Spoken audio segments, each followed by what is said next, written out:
Husband ছাড়া মেয়েদের জীবন সুখের নয় সমাজের কাছে, একদমই।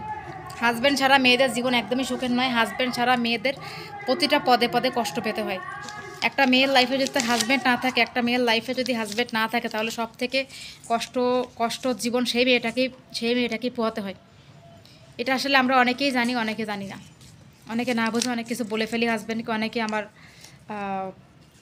অনেক রকমভাবে গালমন্দ করি হাজব্যান্ডকে। তো এটা আমরা করে থাকি অনেক সময়। আমরা আসলে কখনোই ভাবি না যে আমাদের অনেকেই আমরা মনে করি আমরা অনেক সময় হাজব্যান্ডকে গালমন্দ করি, হাজব্যান্ডের সাথে খারাপ ব্যবহার করি। অনেক সময় আমরা হাজব্যান্ডের সাথে ঝগড়াঝাটি হয়ে ডিভোর্স অবধি চলে যাই। ডিভোর্স অবধি যখন চলে যায় তখন আমরা বুঝি যে আসলে ডিভোর্সটা কতটা খারাপ সমাজের জন্য। একটা মানুষের ডিভোর্স হইলে সে মানুষটা কোনো দাম থাকে না। যাই হোক, আমি ডিভোর্সের দিকে না যাই, এটা মুখে আনাও পাপ। তো একটা মেয়ের জীবনে সংসারটা অনেক বেশি দরকার। অনেক মানুষ দেখবেন কি সারা জীবনও বিয়ে করে নাই, মানে সারা জীবন এভাবে কাটে গেছে, কিন্তু তার জীবনে কি মানে লাস্ট টাইমে এসে তার কিন্তু অবশ্যই মানে একটা জিনিস, বাবা মা চিরজীবন থাকে না। তো একটা সময় তার কিন্তু হাজব্যান্ড বা বাচ্চার অনেক দরকার পড়বে ওই সময়টাতে, একাকিত্ব সময়টাতে, লাস্ট টাইমে। আর কাজের লোক দিয়ে, মেড দিয়ে সব কিছু কিন্তু হয় না। তো এটাই বলবো যে জীবনে সংসার স্বামীর অনেক দাম। একটা মেয়ের যদি সংসার স্বামী না থাকে, সে মেয়েটাকে সমাজে খুব ভালো চোখে দেখে না মানুষ। যদি একা একাও আপনি থাকেন তারপরেও খারাপভাবে দেখবে যে না, ওর তো স্বামী নাই। অনেক মেয়েরাই মেয়েদেরকে অ্যাভয়েড করবে যে স্বামী নাই বলে। বলবো ওর তো স্বামী নেই, ওর সাথে কথাবার্তা বলার দরকার নেই, ওকে আমরা এড়াই চলি।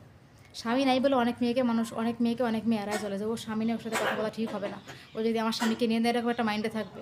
এবার সবাই না, আমি নিজেও এটার মধ্যে মানে একমত যে অনেক সময় এরকম হয় যে আমিও দেখি যে না, ও যে মেয়ের স্বামী নাই তার সাথে খুব একটা কথা বলার চেষ্টা করি না, যে না ওর তো স্বামী নেই, ওর সাথে কথা বলা আসলে ঠিক হবে না। ও যদি আমার হাজব্যান্ডকে নিয়ে নেয়, ও যদি এরকম করে। একটা সিঙ্গেল মেয়েকে দেখবেন বেশিরভাগ মানুষ কিন্তু টলারেট করে না, আর সমাজের মানুষ অনেক বাজে বাজে কথা বলে। আর যদি ডিভোর্সই হন তাহলে তো কোনো কথাই নাই। একটা মেয়ের জীবনে স্বামীর ছায়া, এই যে স্বামীর যে ছায়াটা, স্বামী বাবা মার পরেই কিন্তু মেয়েদের জীবনে স্বামীর ছায়া।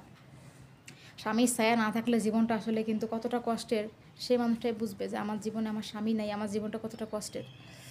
তো প্রতিটা মানুষের উচিত স্বামীর ছায়ার তলে থাকা, সংসারের ছায়ার তলে থাকা। সংসার থেকে যখন আপনি হারায় যাবেন, গোটা সমাজ থেকে আপনাকে মানে বহিষ্কার করা হয়, এরকম একটা ব্যাপার। তো স্বামী সংসার নিয়ে জীবনে চলবেন সবাই। আর আমার লাইফে, আমি তো এখানে আসি পাকিস্তানে, আমার হাজব্যান্ডকে আমি সংসার করতেছি, কিন্তু আমি আমার সংসারটাকে মানে আমি আমার মতো করে চালাচ্ছি। আমার হাজব্যান্ড সবাইকে নিয়ে খুব ভালো আছি। হ্যাঁ, সংসারে ঝামেলা ঝগড়া আমারও হয়, কিন্তু আমি কিন্তু সবগুলো পাবলিকলি নিয়ে আসি না যে আমার ঝগড়া হয়েছে, আপনারা আসেন, আপনাদেরকে শেয়ার করি না, আমি বলি না।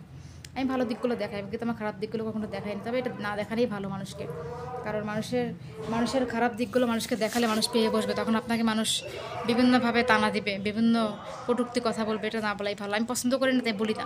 তো যে মানুষটার বিয়ে হয়ে যাবে সে মানুষটা বুঝবে বিয়ের জীবনে স্বামীর কী মূল্য, বা যে মানুষটার ডিভোর্স হয় সেই মানুষটা বোঝে স্বামীর কী জ্বালা, বা স্বামী সারা লাইফে থাকাটা কতটা কষ্ট। একটা মেয়ের সুখ দুঃখের সাথে তার স্বামী হয়। আপনার একটা জিনিসের দরকার পড়লো, যে কোনো কিছু, আপনার স্বামী কিন্তু সেই কত কষ্ট করে কাজ কাম করে এসে আপনার সেই সুখটা পূরণ করে। এই যে আমি একটা ড্রেস পরে আসি, শার্ট পরে আসি, এটা আমার স্বামীর টাকায়। আমাকে ভালো রাখার জন্য দিনরাত পরিশ্রম করতেছে, আমি কি করতেছি, ঘরের মধ্যে বসে আছি। তো আমার লাইফে আমার স্বামী কতটা ইম্পর্টেন্ট। আমি অসুস্থ হয়ে গেলে আমার স্বামী আমাকে দেখবে। আমার ঘরে চাল না থাকলে, আটা না থাকলে আমার স্বামী নিয়ে আসবে, আমি কিন্তু আনবো না।